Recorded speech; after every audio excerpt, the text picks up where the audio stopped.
आज प्रेस वार्ता के इस कार्यक्रम में अपना मूल समय निकाल के यहाँ उपस्थित सभी मीडिया बंधुओं, समय निकाल के यहाँ उपस्थित सभी किताब बुजुर्गों, भाइयों बहनों, आप सबका मैं हार्दिक स्वागत करती हूँ, सादर जय करती हूँ।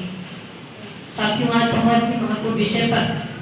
चर्चा करने के लिए बैठी हूँ। जैसा कि आप सभी लोग जानते हैं कि 2022 के उत्तर प्रदेश विधानसभा के चुनाव का जो रिजल्ट बहुत ही आशाजनक रिजल्ट आया है। उत्तर प्रदेश के तमाम विद्वान, तमाम गणितकार समाजवादी पार्टी की सरकार बनाने का दावा कर रहे थे, लेकिन चुनाव को देखते हुए जो रिजल्ट बीजेपी के पक्ष में जनादेश आया है, ये बहुत ही दुर्भाग्यपूर्ण रहा है।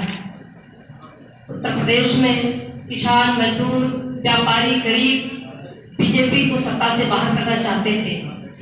किंतु बीजेपी की सरकार, बीजेपी के पक्ष में जो जनादेश आया है, ये सभी लोगों को सोचने का विषय इसलिए बना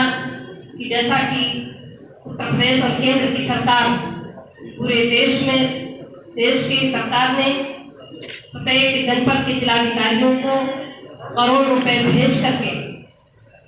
जनता के बीच में जो खाद्य सामग्री बांटी गई, वो भी चुनाव के मौके पर। यही नहीं, बीजेपी की सरकार एक साजिश के तहत साम दाम दंड भेद छल करके सरकार को बचाने में सफल रही। उधर उत्तर प्रदेश में बहुजन समाज पार्टी के मुखिया मायावती जी ने भी प्रेस कॉन्फ्रेंस करके उन्होंने एक घोषणा किया कि उत्तर प्रदेश में बीजेपी की सरकार भले ही बन जाए, लेकिन समाजवादी पार्टी की सरकार नहीं बनने दोगी। मायावती जी बीजेपी की सरकार को बनाने में सफल रहे, जहां माननीय कांशीराम साहब जी ने अपना पूरा मेहनत करके पूरे उत्तर प्रदेश में राष्ट्रीय पार्टी बनाकर सत्ता परिवर्तन करने का काम किए थे। माननीय कांशीराम साहब जी की विचारधारा से हट करके मायावती जी बीजेपी की विचारधारा से समझौता करके बीजेपी की सरकार बनाने का कार्य किया है, जिससे पूरे उत्तर प्रदेश के बहुजन समाज के लोग आज चिंतित हैं, भयभीत हैं। दूसरी तरफ मायावती जी ने एक आरोप भी लगाया मुस्लिम समाज के लोगों के ऊपर कि मुस्लिम समाज के लोगों ने बहुजन समाज पार्टी को वोट नहीं दिया। मैं तो बहुत आभारी हूँ मुस्लिम भाइयों का, जो संविधान को बचाने के लिए, लोकतंत्र को बचाने के लिए, बहुजन समाज को बचाने के लिए एक तरफा समाजवादी पार्टी के पक्ष में मतदान किया। पूरे उत्तर प्रदेश के जहां बहुजन समाज के लोग संविधान को बचाने के लिए, लोकतंत्र को बचाने के लिए, आजादी को बचाने के लिए लगातार आंदोलन चला रहे थे, वहीं बहुजन समाज पार्टी के मुखिया मायावती जी ने बीजेपी की सरकार बनवा करके सभी बहुजन समाज की आशा पर पानी फेर दिया। जहां पर बहुजन समाज के लोगों ने संविधान को बचाने के लिए, लोकतंत्र को बचाने के लिए वर्षों से आंदोलन चला रहे थे। साथियों, मैं बताना चाहती हूँ कि बीजेपी आरएसएस की सरकार संविधान को बदलना चाहती है, आरक्षण को समाप्त करना चाहती है, आजादी को खत्म करना चाहती है, चाहे वो नागरिक बिल हो और चाहे वो कृषि कानून बिल हो और चाहे वो तमाम बहुजन समाज के लिए जो कानून संविधान में दिए गए थे, उस कानून को बहुत बारीकी से समाप्त करती जा रही है, जिसको लेकर के मैं 2017 से संविधान आरक्षण को बचाने के लिए मैं लगातार आंदोलन चला रही थी। साथियों, 26 नवंबर 2021 को उत्तर प्रदेश की राजधानी लखनऊ में कांशीराम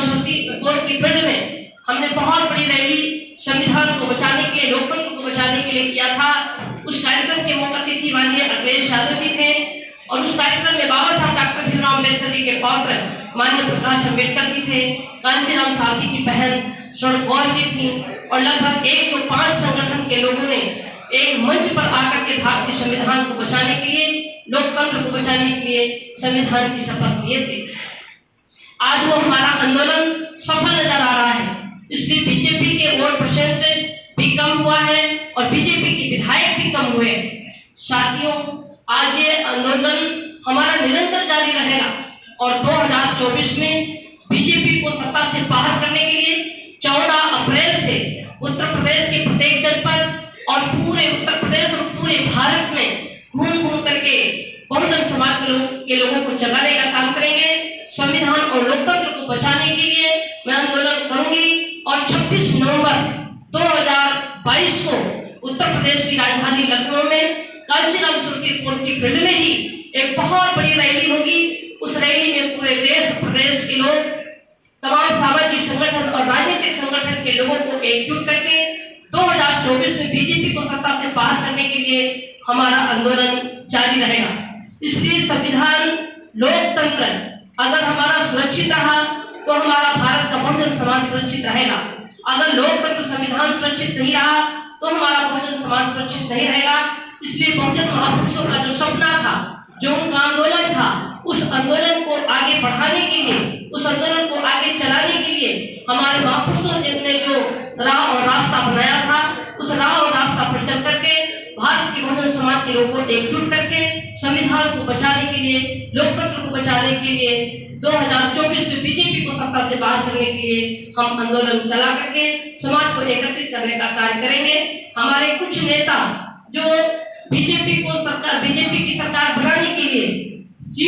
सीटों के बंटवारे को लेकर के समझौता नहीं किए और कुछ 2-4 हजार 5 हजार वोट पा करके बीजेपी को भी मजबूत करने का कार्य किए हैं। आज पूरा देश इससे चिंतित है, पूरा उत्तर प्रदेश की जनता चिंतित है। ऐसी स्थिति में मैं कहूंगी पूरे उत्तर प्रदेश और पूरे भारत के बहुजन समाज के लोगों से आज के इस प्रेस कॉन्फ्रेंस के माध्यम से कि आप सभी हमारे भारत के बहुजन समाज के लोग अब एक मंच पर आए और संविधान को बचाने के लिए, लोकतंत्र को बचाने के लिए एकजुट होकर के और संविधान को बचाने का कार्य करें।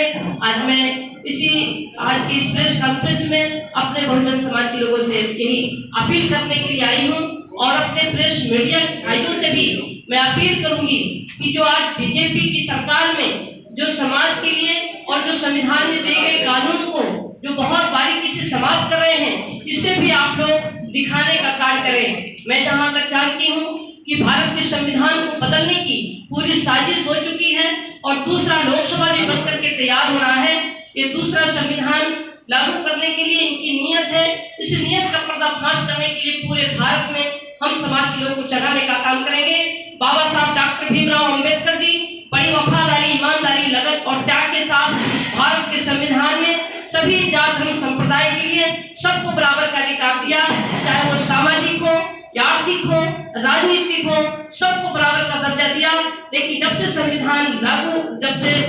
हुआ तब से लेकर आज तक वही लोग वहां पहुंचते रहे जो भारत के संविधान को संपूर्ण रूप से देखना नहीं चाहते। संविधान में दिए गए कानून को संपूर्ण रूप से लागू नहीं हुआ, जिसके कारण आज भारत में गैर बराबरी बनी हुई है। अब वो संविधान को ही समाप्त करके, इस कानून को समाप्त करके भारत के बहुजन समाज के लोगों को गुलाम बनाने की तैयारी आरएसएस बीजेपी की सरकार कर रही है। इसलिए बहुजन समाज के लोगों को अब सजग रहने की जरूरत है। कुछ लोग अपने निजी स्वार्थ के लिए पार्टी को अपना प्रॉपर्टी समझ करके और अपनी संपत्ति को बचाने के लिए महापुरुषों की विचारधारा को छोड़ करके बीजेपी के विचारधारा से समझौता करके